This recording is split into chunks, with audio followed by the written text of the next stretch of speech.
What's good? Chef Barlow here with another video, and today we're making something that I really like to enjoy and I think you're going to enjoy it. Ribeye fried rice. That's right, we're going to make a fried rice, but we're going to use ribeye. One of the most juiciest cuts of the meat that you could possibly use, and this is going to be absolutely spectacular as usual. I always say that just because I only make really great dishes. That's just the way it is. Anyway, give me 5 minutes and I'll be right back. DJ, cue the music. Chef Barlow is the champion cook in your town. Outside of skills, he's just fun to be around. Dependable and mobile, quick to reach your door. You lick your fingers and ask for more.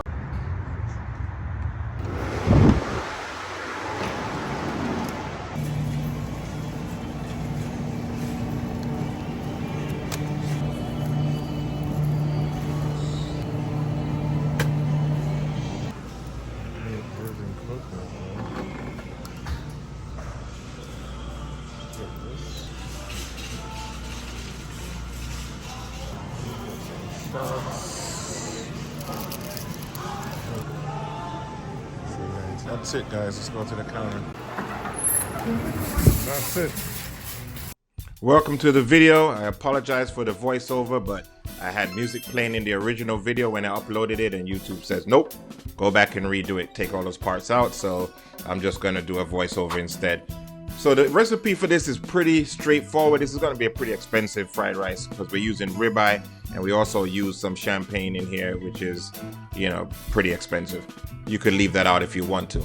So we just cut up our stuff with rough chops. This is just the onions and the mushrooms and our ginger, and we got some celery in here, and then we're gonna have some carrots and also some spinach. You know, you could replace pretty much all of that. You know, I didn't have any garlic, as you can see, so most of the time people make fried rice, they use ginger and garlic. It's one of the things that you absolutely need. But again, when you're cooking at home, you can just, you know, kind of tweak the recipe exactly how you want it. That's the beauty of my type of recipes and cooking at home. All right, so we got all of our veggies pretty much chopped up. We're gonna get to the ribeye. One of my favorite cuts of meat by far is the ribeye steak, and it's the fat content in it makes it really, really juicy and it's really nice to work with. So here, this part is called the cap, and I slice that off as one of my favorite parts of the meat. Now I'm cutting off the fat, and if you go back to my beef tallow, well, the oxtail tallow video, you'll see that I use this to make a tallow, which is just a basic fat to cook in. But with this case, we're gonna use this just to kind of flavor the oil that we're gonna do the fried rice in. So we cut against the grain in just nice thin slices because we want this to cook really fast, quick and evenly. Of course, we save the best for last and get the cap cut right now. Cap cut like the editing program. All right, so right now we're just gonna go ahead and get this seasoned with some soy sauce and some ginger and some jerk seasoning. That's pretty much it because the fried rice has a lot of seasonings that we're gonna add to it. So the meat, you just want a basic marinade. Let this go ahead and sit while we go ahead and get the fire lit. So once the fire takes a little while to get lit and, you know, be good for you to use it, so that's enough time for the marinade. We're gonna go ahead and get the fire lighted, and we're gonna start with a coal stove and some wood. This is just some cherry wood that I have.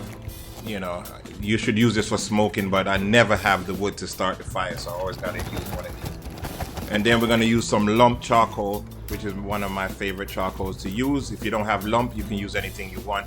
It's just that lump burns a lot easier for me, as I've told you in previous videos. Another piece of equipment we need is the fire starters.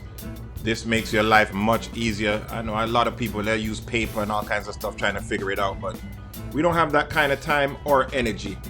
You know, we have the meat already marinating. We need to let this start working for us so we can get cooking because everybody's hungry right now. Add some lighter fluid to really get this thing going and give it about 20 minutes and we should be good to go. All right, it's 20 minutes later. We got to even out these coals on our coal stove here so we can get the wok on there and it distributes the heat evenly. And here we have our wok. We're going to use some vegetable oil. This is a cast iron wok, absolute favorite for cooking outside. You can't beat something like this. It handles all the temperature. And we're adding that beef I told you just to flavor. We're not making a tallow out of it. I just want to flavor the oil. so that when we add our ribeye and everything else, it just has a little extra component of flavor, you know, and plus we're not wasting doing it this way also. You know, we got to use everything that we have. So let's go ahead and add that ribeye and get this stir fried really quick. Now the wok is really hot, so we want to make sure that we do this quick and fast. Don't overcook the meat. It cooks really quickly, really fast. Give it a quick stir fry, and then we're gonna take it out and let it rest while we go ahead and build the rest of the fried rice, okay? It only needs about 2 to 3 minutes, if that much. It doesn't need much to do, so that's why we leave the fat in the ribeye. It's one of my favorite pieces of meat.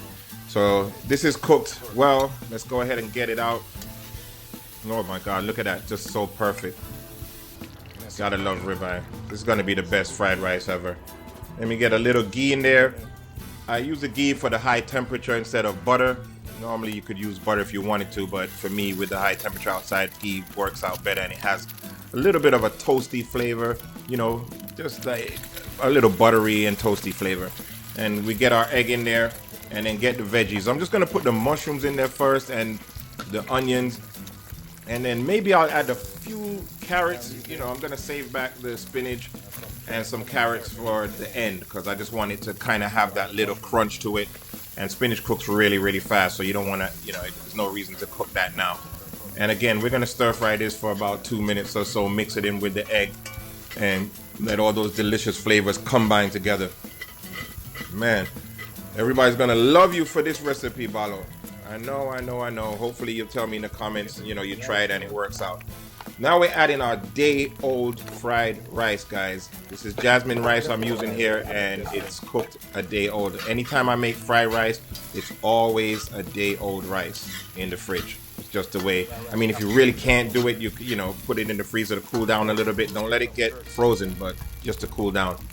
And now we're gonna add some jerk seasoning. This is why we didn't season up that meat, because my fried rice is a luxury fried rice. It's got a lot of seasonings in there. And the Chinese 5 spice, you know, this is a necessity that we need. This is, we're gonna put in some Maggi all-purpose seasoning. It's not 100% necessary, guys. You could really leave this out. I just like to build the body a little bit better. And then we're getting our soy sauce in there. And just to keep these flavors going, we got some oyster sauce. And I'm also gonna put a little bit of hoisin sauce. I love the flavor and the taste of hoisin sauce. This is like one of my favorites of all time favorite things to do, right? And this is building it up. We're gonna give it a quick stir and get all those flavors in there. This is a lot of rice. I know you guys are like, oh, that's a lot of seasoning to put in there. Don't worry, man. Trust me when I tell you. And then what's gonna make this an expensive fried rice and really, really luxurious? Normally you put Shaoxing wine in there or any kind of Chinese rice wine. We're using Ace of Spades champagne. And I'm like, oh, what, Ace of Spades? Wow, that's not real. Yeah, the reason we're using Ace of Spades is what I drink. I drink either Veuve Clicquot or Ace of Spades. That's it. So it's not like we're buying Ace of Spades to make a fried rice. This is literally what we're drinking. And you should always cook with what you actually consume. So, you know, again, this is another component of the rice that you do not need to do. It doesn't need to be that. You could use just rice wine. That works just as fine. Or even some mirin. That's also gives it a nice sweeter flavor. So now we get a little bit more champagne in there. Yeah, I know, guys. It's overkill, but we want to just do our asparagus in there and have a champagne flavor with the asparagus. Let that render down, and that's it, guys. We're pretty much done. This is the most luxurious, most expensive fried rice I've ever had, to be honest with you. But again, it's just with ingredients that we have. And you're done. That's it. 1, 2, 3. Give me a like. If you like this video, just, you know, leave a comment in there. If you hate it, leave a comment. I listen to everybody's viewpoint. And check out some of the other videos that we have. One love. Thank you. See you later. Boom, bam, bing, bang, bang.